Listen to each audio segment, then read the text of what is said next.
Hey,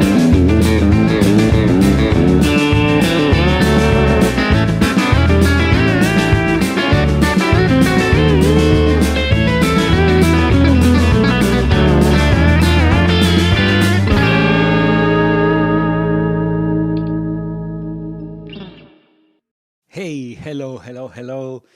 Here we are again, one more time, in another edition of this, your show, my show, our show, Guitar Chat. We've been doing this 61 times. Wow, incredible. Yeah, and we are already in this beautiful spring. It's already, feeling kind of hot here in Spain. So I don't know what's going to happen with the summer, but the heat's already here. Let's see what happens in a couple of months from now.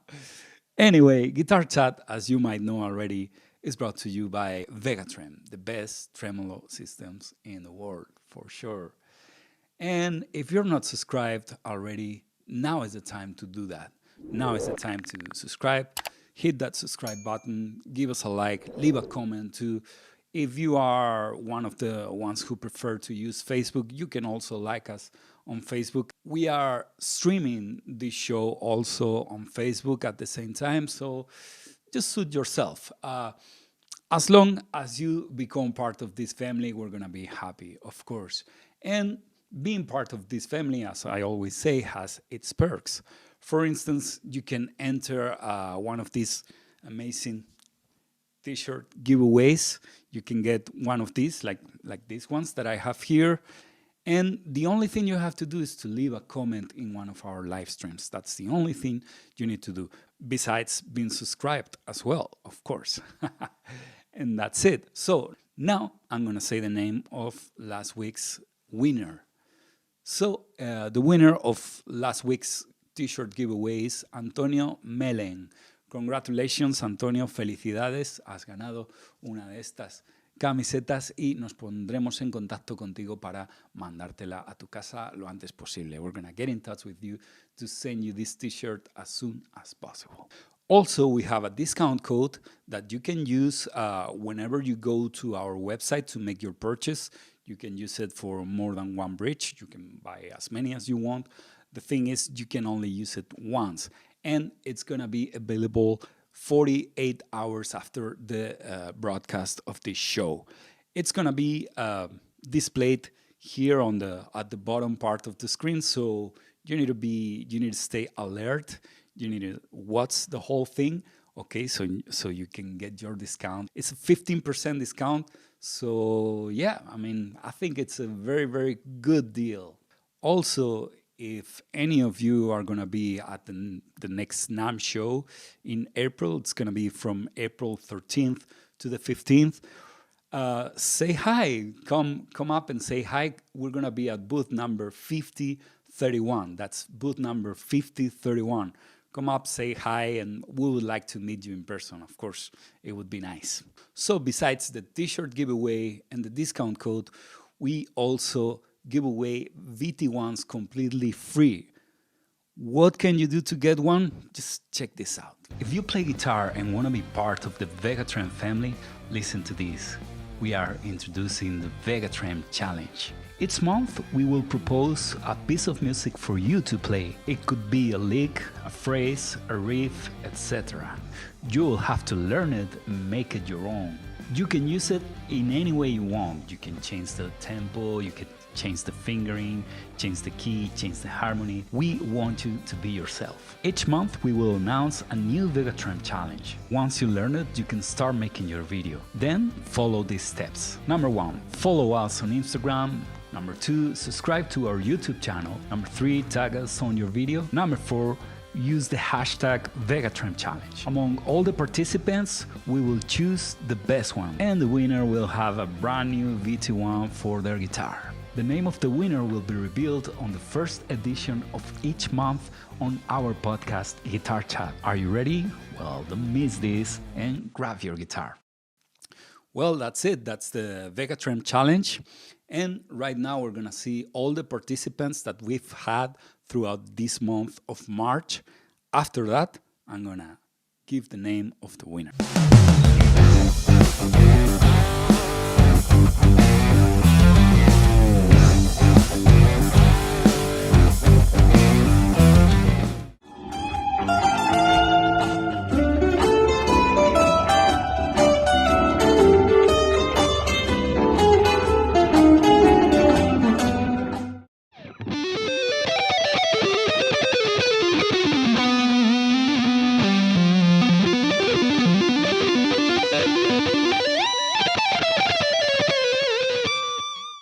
Okay, so those have been the participants. Thank you so much for doing this. Thank you so much for taking the time to do your video, to play the lick that Mr.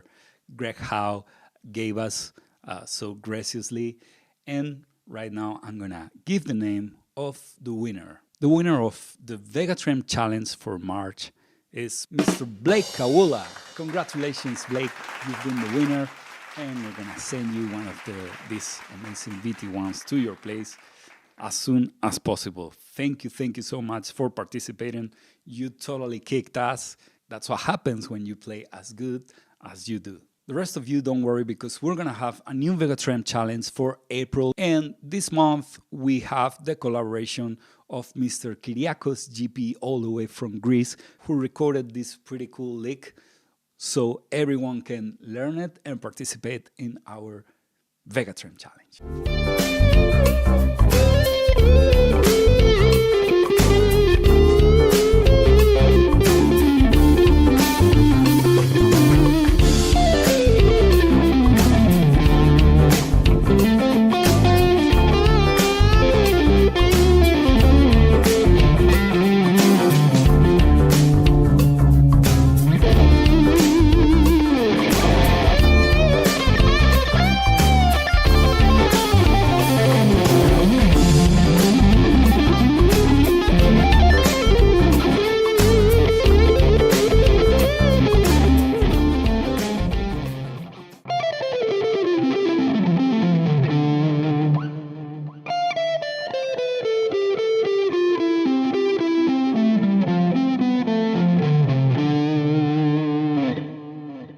So, without further ado, let's talk about today's interview.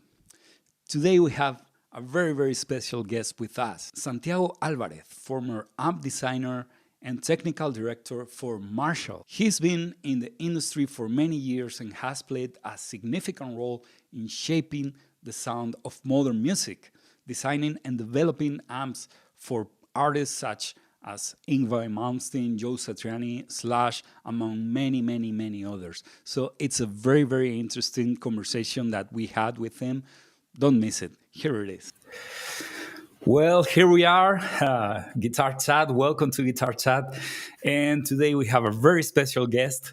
His name is Santiago Alvarez, and he's the former amp designer and technical director for the amazing, the most iconic amp company, which has been Marshall.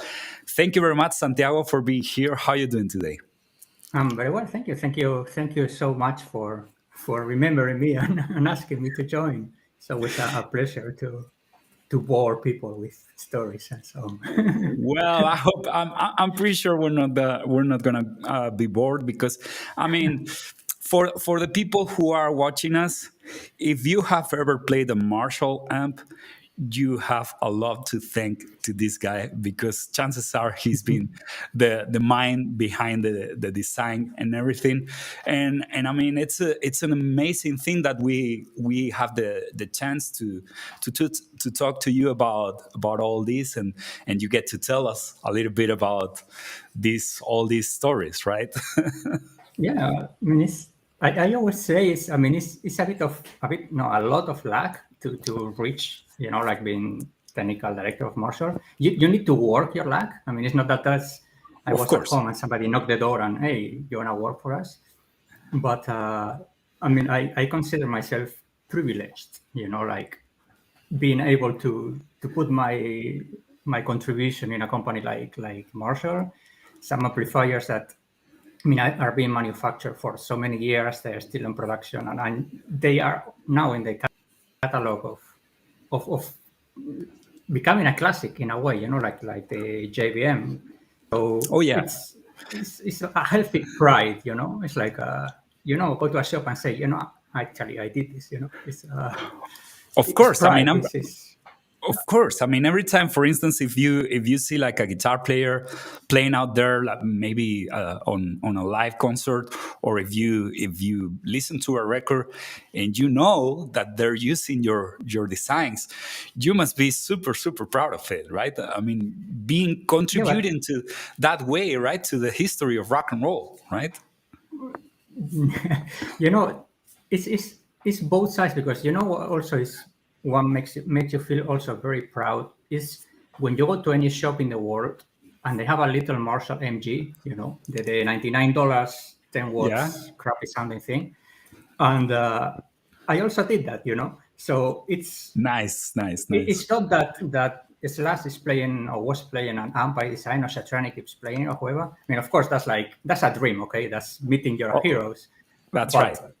But being able to put a product in the market that is being sold and is like a reference in the segment and so on. I mean, it's people don't really understand it, because people always think like, you did the JCM or whatever, you know, the big thing, you know, like the famous, expensive, professional stuff. But at the end, what is keeping a company like Marshall alive is not selling JVMs, okay? It's selling codes and MGs and origins and DSLs. You know, the middle low part of the market is why Marshall is actually big. Marshall or Fender or any other company. And I think they're equally important, because I mean, a lot of us have started with those amps. I mean, I remember when I was 19, I bought myself a Valve State, you know, the Marshall Valve State. And let me tell you, I love that amp. I used to love that amp. It was a great amp, you know. It was my first shop. Yeah, it was in every shop, and it was very good for me, you know. I mean, it was my first kind of serious amp, you know. Yeah, the Director Marshall, yes. That's right. Yeah. And I was very happy with it, you know. I played the hell out of that amp, you know. It was very the Valve State in the early 90s, okay. It's I think what big breakthrough or the big boom of sales that Marshall had, because I mean, Marshall was of course doing all the J700s, the 900s, the Plexis and all the stuff. But when they launched the Valve State in the, I think it was middle 80s or early 90s, doesn't matter. They built another building, you know. So it's when you visit Marshall, they will tell you, you know, actually this building, we built it because of the success of Valve State. Okay, so that's the really first step to Marshall become very big. And the second one was the MG in the early 2000s. Not the MG that is being sold now, the previous one. Okay. And that one, I mean, they were selling like 10,000 a month MG10s in the US, or 5,000 a month, you know. Wow. I mean, just divide by 30 and just daily, just imagine the amount of amps they were selling. Because back in the early 2000s, there was nothing. I mean, there was no modeling, just the pod, the Line 6 pod was starting. Yeah, but it was, I mean, in the first stages, right? So, I mean, digital wasn't what is right now, right? Yeah, and actually Line 6 developed the Spider to go against the Marshall MG. So when they got it in the market, like middle 2000s, like 2005 or 6 or whatever, they took the market. So then Line 6 became huge, and the MG started to decline a little bit. Yeah, to decline. Wow. And then was Fender with the Mustang, and you know, then everybody jumped into that segment. Okay, but that's how Marshall became as big as they are now. Was the Valve State and then the MGs. Wow. Okay. So how many years did you work at Marshall? Okay, it's a love-hate story with them. I started 2005. I left 2016. I went back on 2020 and I left again in 2022, actually 1 year ago. Yes. Okay. So in total, 13, 14 years, something like that. Okay. Yeah. And how was the overall relationship, the situation? Why are you talking about a love-hate relationship, if I can ask?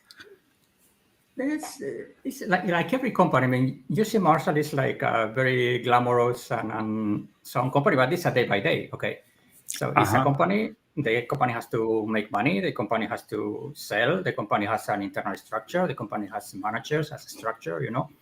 And you join the company, and usually what happens in many companies is that I I wouldn't say it's more competent or whatever. There's always somebody who has more success, you know, like in a school, you know, there is always somebody that you see the head over the rest of the heads. And then they start promoting these people, you know? So I was one of those. So I started as an engineer, then senior engineer. Then I came to Hong Kong. I became the manager of the office in Hong Kong. Then they promoted me to director. Okay. So honestly, as for myself, I prefer designing things in my lab and soldering things than directing people. Okay. Because that means you have to stop designing. You have to assign a team, assemble a team of people to design for you. And you try to have them to design as you want it. So you become on this managing thing rather than on the technical part of the job, you know? And then when you become a manager or a director in this case, then you have to deal with the other directors and with the board of directors and with the trustees and with all the people that you don't know they exist when you are just in your lab soldering, okay? I understand. Then it starts like everything. You want to go to the left, they want to go to the right. You want to go straight, they want to go backwards. Or I want to go backwards, they want to go straight, whatever, you know. So you spend more time and energy just dealing with directions than getting things done, okay? So that's why I left on 2016 on the first time. I mean, we were starting doing the digital products, was the code, the first we did. And I want to expand, for example, going a more professional direction, let's say, okay? Get a team in the company, etc. and so on. And some people in the company thought that it wasn't the right time or we were not able to do it or whatever. I don't really know the reasons. But the real thing is that I wanted to go this way. They wanted to stay where they are.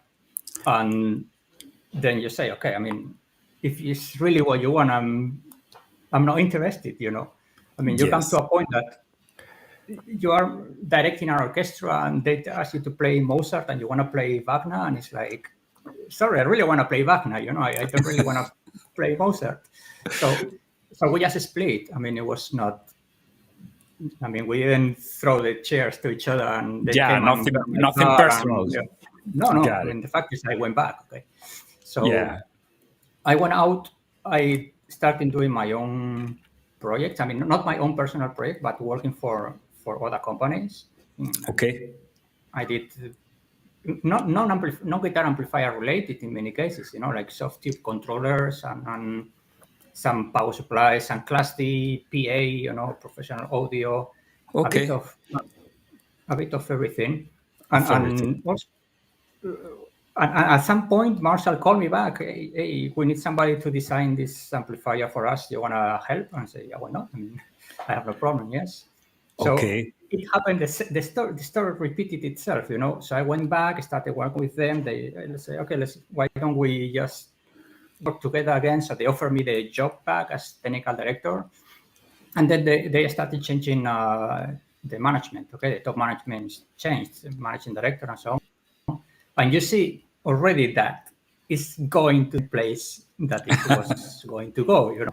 So you see again yourself now playing Liszt and you want to play Chopin, and it's like, okay, you know, back to my little room to do my little projects and life goes on, you know. I mean, it's like that. I mean, I wish Marshall was like it was 20 years ago, where the market was much less competitive, you know. I mean, there was no digital stuff. Marshall, Boogie, PV, and Fender. Okay, that's right. So it was the worries of the company were different. Okay, you know that you can put a JBM or whatever in the market, and you know you will sell so many thousands a year, and so on. It was more relaxed in a way. So you were more concerned on the product itself, you know, on how it sounds, what it does, how you design it, if you want it high quality or low quality or whatever. And now it's more, hey, there are so many people in the market right now. I mean, you have all the digital people competing with you. The 100-watt amps are, I wouldn't say I think of the past, but definitely the market is very small. It is small, yeah. Because I mean, for obvious reasons, because Yeah. the way the music is moving forward seems like, having a 100-watt head nowadays, it's complicated unless you're into heavy metal or metal Not music. even. But not Actually, not even that, even. yeah. Because look Yeah. at Metallica; they're not even using amps anymore, right? Heavy metal is now playing modelers, all of them. Okay, as long as you have a middle-sized tour, everybody is either the XFX or the Quad Cortex or the Line 6. You know, they are the three main modelers in there. So why do you have to carry 2,000 kilo of heads that break, that they need to be adjusted, that they sound different every time, that you have to microphone? I mean, it's a convenience thing. So it is. But anyway, I was very, when I was preparing this interview, I was very eager to ask you this question. You as as an amp designer, as an amp guru, what do you think about digital amps? Do you like them? Do you think they really sound like the real thing? I like them. I don't play them because I don't have to. I mean, let's be selfish. I just play in my room, so I have the luxury of being able to play 100 watts amp for fun. Nice. Without disturbing people, right? But if I see myself playing a gig tomorrow night, I would be happy with a little box where I put my guitar here and I send my guitar to whoever. I will be more than happy with that. I like modeling. I think the main, not problem, but how to say, constraint of modeling is that it has to model something that exists. Okay, that's right. So it's like the egg and the chicken. Well, here it's clear. You need a Marshall to model. You need a PB to model. You need a Boogie to model. You need a Fender to model. Some people try to do these generic amps. I mean, Neural does it a lot with the, how they call it, archetype, whatever. The archetype, that's right. The plugins, right? Yes. But at the end, guitar players, hey, I want a model that sounds like the Plexi that Angus Young play in Back in Black. Okay. That's right. So the goal is to get closer and closer to whatever Marshall or PB or Boogie, okay? So it's when you design a new amp, when you design a new amplifier, you don't have that. You just want to do something new. It's like painting a new picture, you just paint something new. I understand. If you want to model a Marshall, it's like copying a Van Gogh, and you have to make it as accurate as possible to the original. I mean, don't get me wrong. As an engineer, it's super exciting, to model things because all the mathematics, the programming, and all the stuff. As an engineer, or physician, or whatever, it's super exciting. Yeah. As a amp designer, it's a different field. So I cannot say that it's good or bad or no, they suck. You have to use tube amps for real men and modeler stuff for kids, I'm sorry, no. Again, if I have to play tomorrow a gig, I just want to bring a guitar and the lightest, smallest thing that does the job.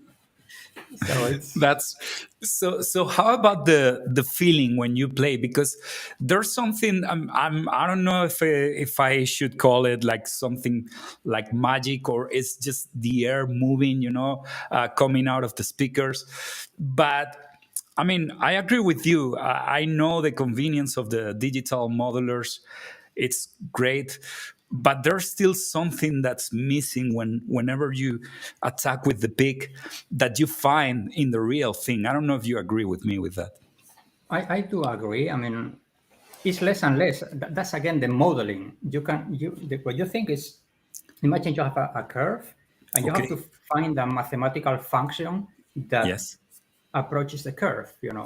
Yeah. So the more accurate you get, the better it sounds. So you start with the old models like a pod or whatever that more or less is a distortion with a shaping of the EQ that sounds more or less like a rectifier.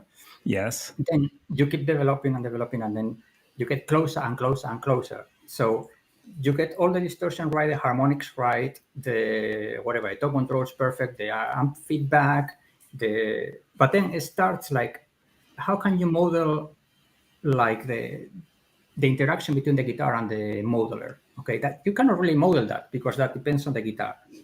Uh-huh. Okay. Yes. Then the interaction between the tube amp and the speaker. I mean, you can model it, but we go again to the same point. It's like, how accurate are you modeling it? And then there is another point, which is the latency, okay, which is very short. I mean, don't get me wrong, it's a few milliseconds. Yeah. But it's there, right? It's there. And I cannot tell you it's just because they are very slow and just the latency, this and that. No, I think it's the small little combination of factors, like the model is less accurate here, the latency there, and then your brain, okay? Because you are playing a modeler. That's right. Okay?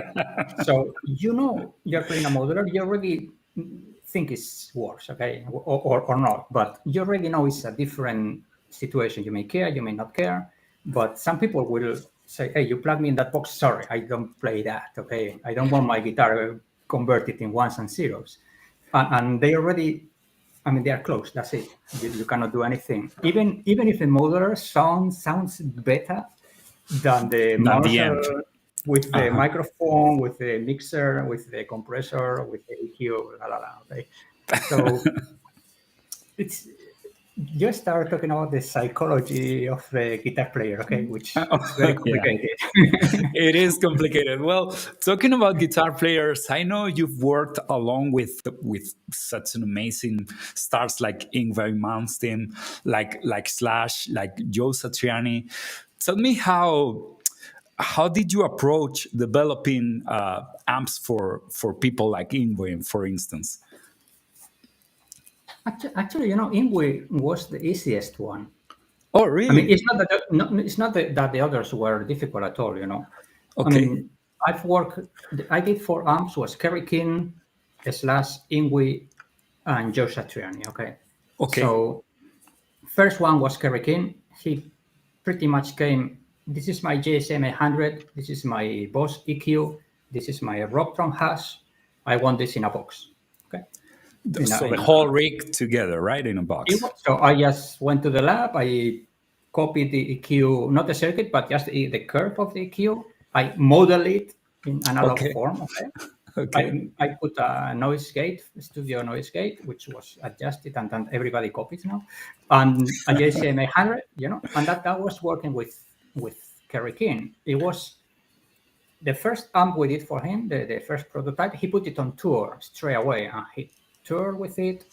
And the only request was that they were playing a festival. They were playing Rain in Black. I don't know if you are a fan of Slayer, no? But of course, yeah. At the end of Rain in Black, they have this staccato, that the gate has to close very quick.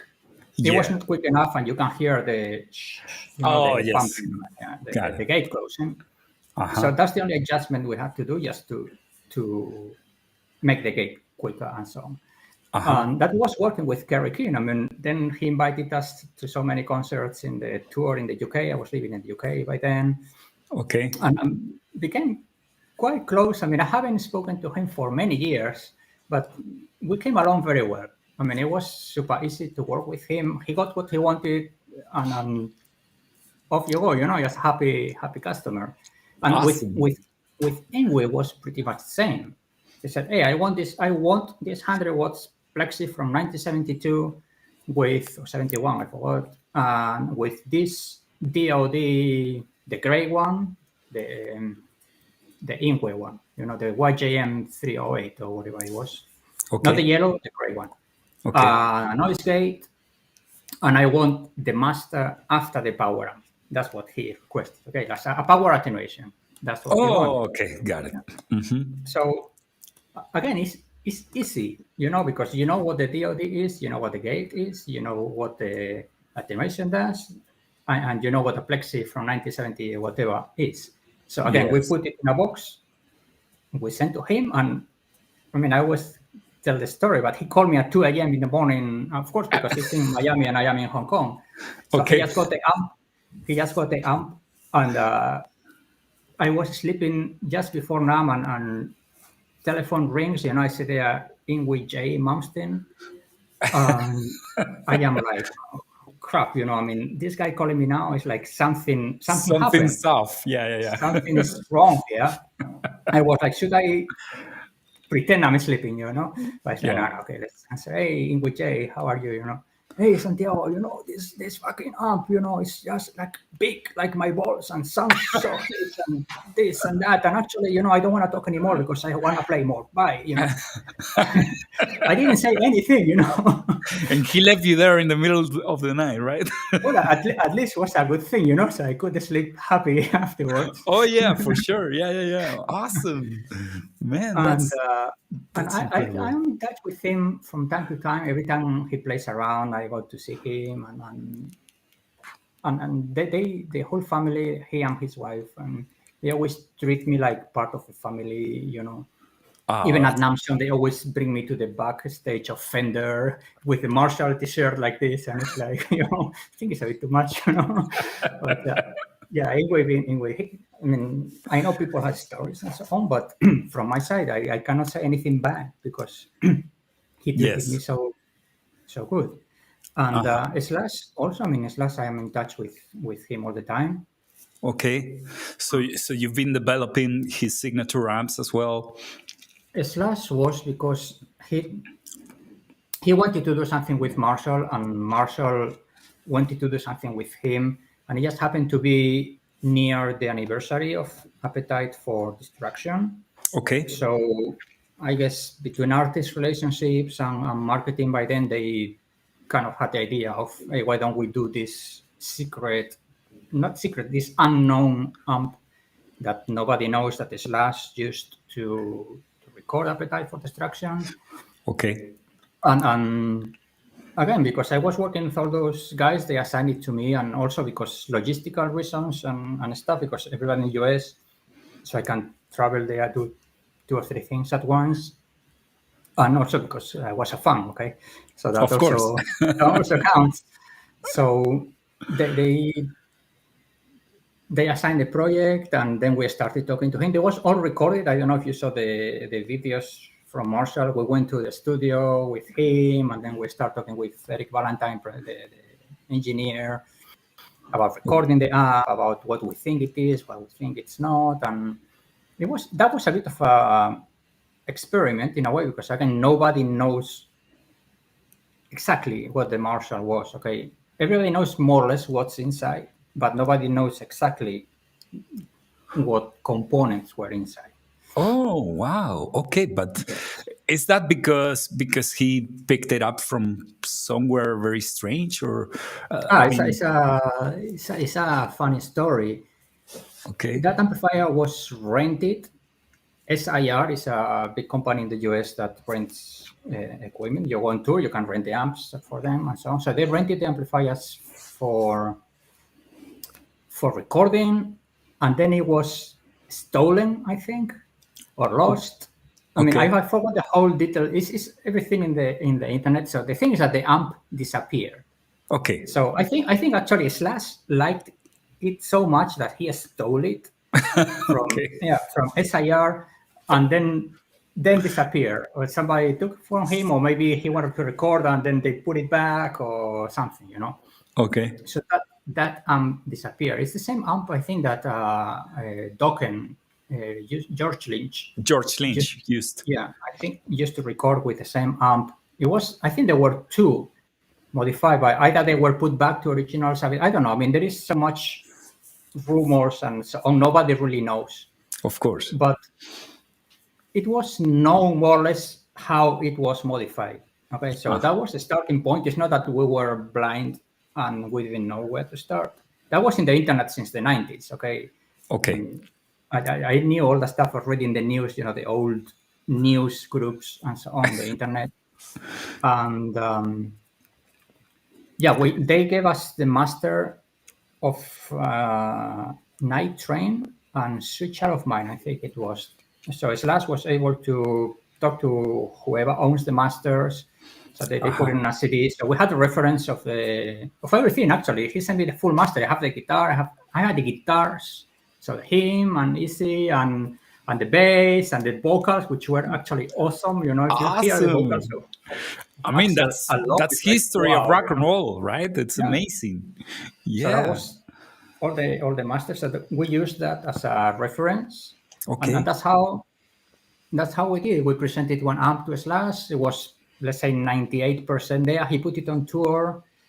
Then we adjusted a bit things here and there, and then went in production. I think 2,500 or 3,000 in total limited edition they did of the AFD 100. Yeah, it was a fun project, and since then I am in contact with Slash. You know, it's not that we are talking every day. But again, if it comes around or I am near what they play or whatever, there is always WhatsApp here and there. Hey, come and see us. Or hey, you're in town? Can I go and say hello? Nice. Yeah. And for instance, what happens if, for instance, if you see him, if he invites you to a concert or something? Does he ask you, hey, Santiago, can you help me because my amp's a little off today? Would you mind if you could, tweak here and there? Actually, it's funny you ask that, because the last time I met him in person was the Guns N' Roses tour. They came to Hong Kong and they did 2 nights. They did two days. So I went to see him on the first day. As I told you, hey, it's last. I think I write mail. Why don't we, they say hello, And they say, of course, come and meet me, So I went there, stay with him a bit, then I watched the show, and that's it, So I bye. And the next day in the morning, he calls me. Actually, he didn't call me. He asked his technician to call me. Okay. To go and check some amps for him, So I went there just to fix a Jubilee it was a tube socket that was in this case loose. Okay. Wow. But that happened out of the blue, and of course you would not say no to Slash, right? It's not sorry, Slash. No, piss off. I'm here busy doing nothing. Changing tube sockets is for peasants. I'm too important. That's awesome, man. So I've got this question. So what happens? I mean, I'm pretty sure your ear is very used to different nuances, between the sound, and I'm pretty sure you must be used to high gain sounds, right? Like it must be your thing, right? Working on heavy sounds, like high gain. Yes. So I guess. For instance, when a guitar player asks you, hey, man, do you know what? I need a little more high end here. Do you know right away where to go to achieve that? Or you try to. You try to, right? Yeah, you try to. I mean, that's for example, what happened more with Joe Satriani, because Joe Satriani was taking a JBM and modifying to his taste. Okay. So it's not that we knew how it has to sound. It's not that it was a replica of his touring rig or whatever. It was like, let's do a new variation of the JBM. And it's what you mentioned, it's sitting with him and telling me, hey, I like it a bit more compressed here in this channel because I like to play this sort of stuff. So he proceeds to play such boogie or whatever in front of you, Mm-hmm. And then, but I like it less distorted, a bit more open here, and then he gives you the guitar to play for him, and it's like shit, I mean, that's the moment where you cannot play even an A major chord, A major chord. That's right. So you start like that. At some point, I was with him. He was playing beside me, and I was with a soldering iron, changing components, Yeah. Wow. Right on the spot, right? Yeah. Just changing stuff. You present something to him, and then you fine tune it, Or he puts it on, he records with it, or he does a couple of shows with a prototype or whatever. And at some point, just happens, I flew to San Francisco. I actually went to his home, in his basement. He has his recording stuff. And it was like that, okay, let's make a bit more open, a bit less open. Then he plays, I embarrass myself, and we make until we both get tired and say, okay, this is it, because you can't be forever tweaking amps, at some point you have to say, you have to stop, right? Yes. Yeah, exactly. Yes. I mean, it's like everything. So it was quite interesting, and it is actually. It's the one that I'm most in touch with, almost weekly or bi-weekly. Is Joe, With Joe Satriani? Yeah, with Joe Satriani. Awesome. He's always tinkering around, like, hey, Santiago, I bought this, whatever, I bought that, I played this, I was testing all these 5 guitar amps, and I still like the JBM the most, and he's always, or maybe sometimes talking about guitars, like, hey, I bought this Telecaster and this pickup, and he really likes equipment, and he's always looking into new things. So it's quite. It's not like Yngwie that that he just plays his 100 watts or 50 watts Marshall with his distortion and that's it. Yes. No, Joe is more like he's maybe playing this Jimi Hendrix tribute band, and then he uses like fuzz or whatever, and then he's recording a new record with Glenn Hughes, so it's a more rocky singing, etc. Yeah. So he needs a different. Or when chicken food, so he needs a different amp, so it blends better in the mix. So it's quite rewarding actually working with. So you enjoy it, right? Because it, of course, because it's supposed like a challenge for you, right? He's all the time trying to go somewhere else. I would say it was a challenge at the beginning, because of course you don't know him, he doesn't know you, so you try to please the person. But once you know the guy, this is no more a challenge anymore. It's like, hey, Joe, I made a new distortion pedal. You want to try it? And yeah, please send it to me, So it's not a challenge anymore. And he also will not be challenged to tell me he doesn't like it. Because at the beginning, when you don't like something, I mean, you can go and tell you, I don't like. But yes, he tries, he's a very polite person, He will tell you he doesn't like it, but he will not say, I don't like it. Yes, right? I understand. so you come to a point where you know him, he knows you, so you know that he can say, I don't like it, and I would not be offended at all, Actually, I prefer you tell me I don't like it from the beginning than trying to second guess what he thinks. But yeah, at this moment, it's more like I'm chatting with you, It's like you send me a pedal, or he asks me, hey, have you tried this amplifier? And I will tell him, yeah, I like this very much, actually. Why don't you try one? Or I try an amplifier, and I tell him, hey, Joe, I was just in a shop, I was trying this whatever. Actually, I liked it a lot, And then he may go actually play it, Wow. So so he gets advice from you, so he trusts your criteria, of course. He's very loyal to his circle, let's say that way. Okay. He's working with his guitar tech, Mike Manning, for a long time. His manager, I mean, he passed away in an accident not long ago. Very strange, but was his manager forever. Then the people he records with, I mean, he has his circle of trust, I would say, Okay. So once you reach that circle and you are inside, then becomes like that, becomes like it's just a person you can talk to, or I am maybe a person he can talk to also. Yes, of course. What's your favorite amp besides Marshalls that you've never worked on, that someone else designed? Which one would be your favorite one if you could pick one? I can. I have no problem. I mean, well, the 5150 will be one, okay? Okay. Yes, that definitely will be one. And I like a lot it's a rack, the ADA MP1. The one with the blue buttons that everybody had in the late 80s. And I like a lot the Mesa Boogie tri-axis. Oh, okay. Is that the rack?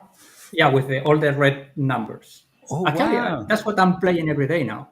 Really? Triaxis. Yeah. Awesome. And Wow. the Mesa Boogie Mark IV, Okay. I like that amp a lot. I wish I had designed that. It's one I can tell you. Like I wish I had designed the Triaxis. This is one of those. Like it's a really nice. So you see the circuit and you're like, wow, this is amazing. This is great sound, right? Yeah, and the idea and the execution and so on is like, yeah. I mean, it's really nice. Or I mean, I like quite a lot the Fender cleans, like the Twin Reverb, for example. I like probably is my favorite Fender. Okay. I like a lot the Roland Jazz Chorus. Oh, nice. That's Which a actually very famous finally one. I was able to buy one not long ago. It was almost, awesome. Well, I'm restoring it because it was almost in the trash. Okay. But it's a really, really nice amp, the JC, Oh, yes. The JC 120. Probably the best clean tone in the world, right? I mean, it's the most clean, probably. I don't like saying the best because it sounds like it cannot be surpassed. Like it's the best and that's it. Just go and sleep. So it's a very nice one. Okay, it's a really, really nice, really nice clean. Yeah. Earlier, you were telling me that you, I mean, after leaving Marshall, you have your own company and you do certain works for other companies. And I think you told me you worked also for Neural DSP. Is that right, or am I wrong now? I did collaborate with them for a short while. Okay, for a very short while, because when I started doing some stuff for them, is when Marshall called me back, which was in the early 2020. So you cannot do both. I mean, it's if you're doing Marshall, do Neural for a competitor. So yes, I understand. I was working with Darkglass before. I don't know if you know Darkglass and Neural was all founded by Douglas Castro, from Chile. Yes. Yeah, he started Darkglass, and then he started all this Neural stuff. So they were working in the quad cortex.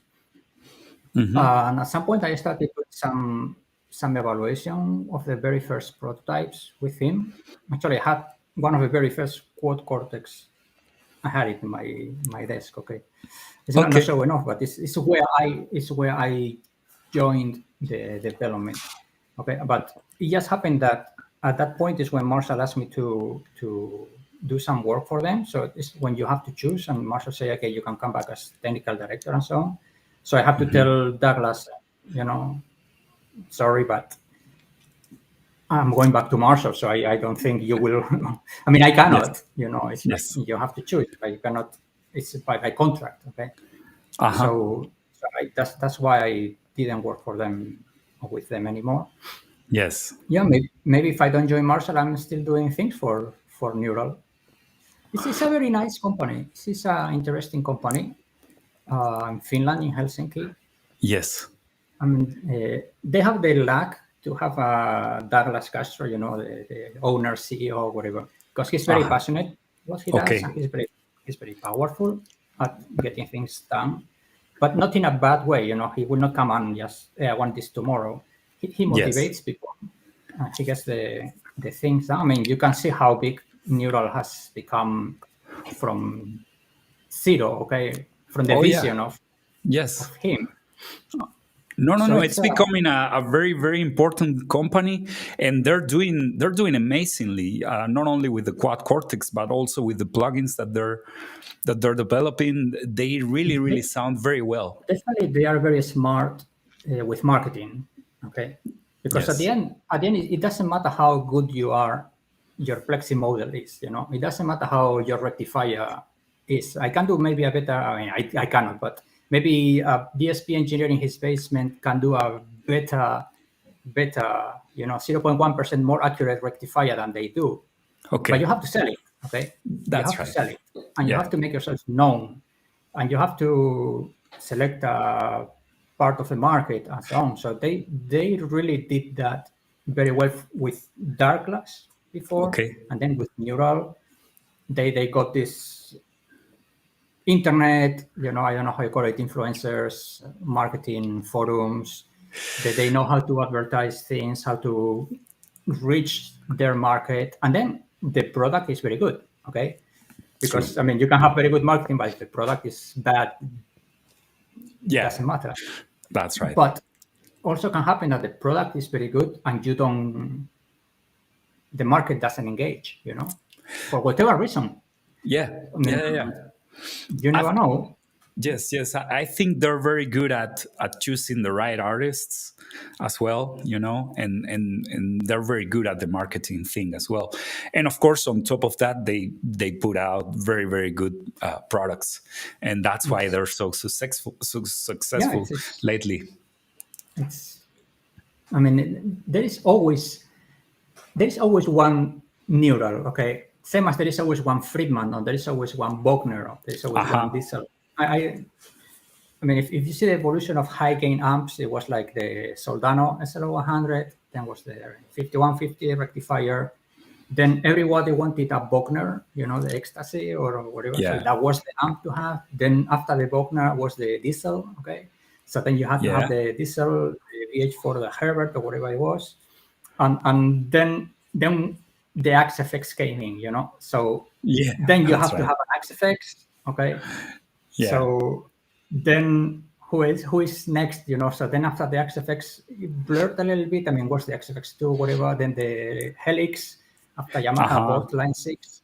And now the new kid on the block, new, is neural, So it's always one. And the question is always, will these people establish themselves as a brand, okay? Because just companies like Diesel, they were super popular in the middle 2000s. Everybody wanted, if you play metal, you have to have a Diesel. Okay? Oh yeah. But they didn't become big, like they didn't explode like Friedman in a way, Friedman just becomes more and more. They kind of maintain where they are, and still the small-ish company vibe that they have. So the question with these companies, which are quite technological in a way, it's technology what they sell at the end. That's right. So obviously, neural is established. That's clear, okay. But you have other companies like, what's the name of this? Headrush, is it? Headrush, yeah. Yes, which they are there, but I'm sure they are making money. But if they disappear, no one's gonna really sell. Somebody else will come and take their spot. That's right. So, I get your point. Yes. It's not like a household name, like Axe FX or Neural DSP or Marshall or it's correct. So that's the tricky part, I guess. So I don't know how you call it. That Neural did very well. They established themselves, and now they are not the new thing anymore. It's there. You just compare straight away with the Fractal one. They are pretty established. So now, if something new comes, they have the challenge of beating these guys. Okay, that's right.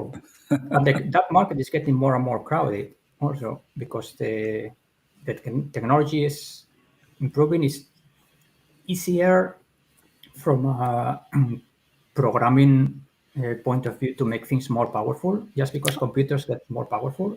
Yes. So you can model more things in less time. Of course. Right? Yeah. And there are more and more engineers learning to do that. So competition is gonna get bigger, right? The first one were, let's say, Line 6. The first proper established brand giving modeling to the public were Line 6. They had a patent, so they lived off the patent for 20 years. Okay, so everybody who was doing some digital stuff pretty much had to pay royalties to Line 6. Okay. Just because if you want to do distortion in a chip, you need to use that sort of program algorithm, so you have to pay them. Wow, yes. I didn't know that. Wow. Yeah. And that's the reason why many companies were hesitating to enter the market. Like Marshall in a way. I mean, when they did the JMD1, they have to pay royalties. Code, I think, paid royalties for a couple of years until the patent expired. Okay. Right now, that's gone. It's public domain, so everybody can use it. It's easy. If you know how to program a DSP, easy in quotes, okay? Of course, yeah. It's not that you just go and you have a rectifier It's model, easy for an engineer, maybe, right? Not for an average Joe. What I mean is that technology is known. It's not a new thing. It's known. You can search in the internet. You can find how to start modeling, how to do a distortion, and so on. 25 years ago, you couldn't because it was a new. Yes. You need to research, okay, and that's why people like Fractal did. They created their own models, the way of modeling things, and they became an established brand. And Neural did the same using AI, artificial intelligence. So that's why it's called Neural. So they use AI to model amplifiers. Got it. Wow. So you always try to find some competitive advantage because I'm pretty sure if they do just a replica of the XFX, it's okay. Yeah, it's nice. Maybe it's cheaper, but it's just a replica of the XFX. So the market is evolving that way. It will be more and more AI from now on. Okay. Many companies or more companies are jumping into that segment. Then I'm pretty sure. The question of all that is everybody will know it will be easier to get more and more powerful modeling. And at the end, it's a small DSP that costs $3 with 2 jacks, and that's it. So in theory, in whatever time, it should get super cheap. That's right. That's right. At the beginning, you don't pay for the hardware. The hardware is more or less expensive, but where you spend time is programming, is modeling, is developing sounds. But the hardware itself is a small PCB like this with a DSP that costs, I don't know, whatever you're going to pay for it, depending on how much power you want, and a couple of converters. That's the hardware. Okay. Yeah. Then the rest is the program. Once you have the technology, once you have the program, and you already pay your engineers, like the 5, 6, 10, 12 years, it's already amortized, it's there. Then why a Marshall code for $99 cannot sound like an XFX? Yeah. That's right. It will. It will, of course. Eventually, it's going to get there. That's right. Yes. Yeah, because I guess the Marshall Code had pretty much the same technology as the Line 6, the first, right? Yeah, in a way. Yeah. In a way, yes. A similar technology as the Line 6, right? So eventually, like maybe 10 years from now, we're going to have small amps, like practice amps, with the same technology as a Neural DSP right now, maybe. I don't see why not. Yeah. Well, Santiago, it's been a pleasure. It's awesome. We wanted to have this conversation for a long time, and we finally did it. So thank you very much for doing this. No, thank you for remembering. Yes, I hope you had a good time. I hope we had a nice conversation. Yeah, of course, it was fun. Yes. Better than talking of the usual. What did you do in Marshall? That's right. Well, we're gonna leave it here. So till next week, as I always say, be safe, be happy, and play a lot your guitar. See you next one.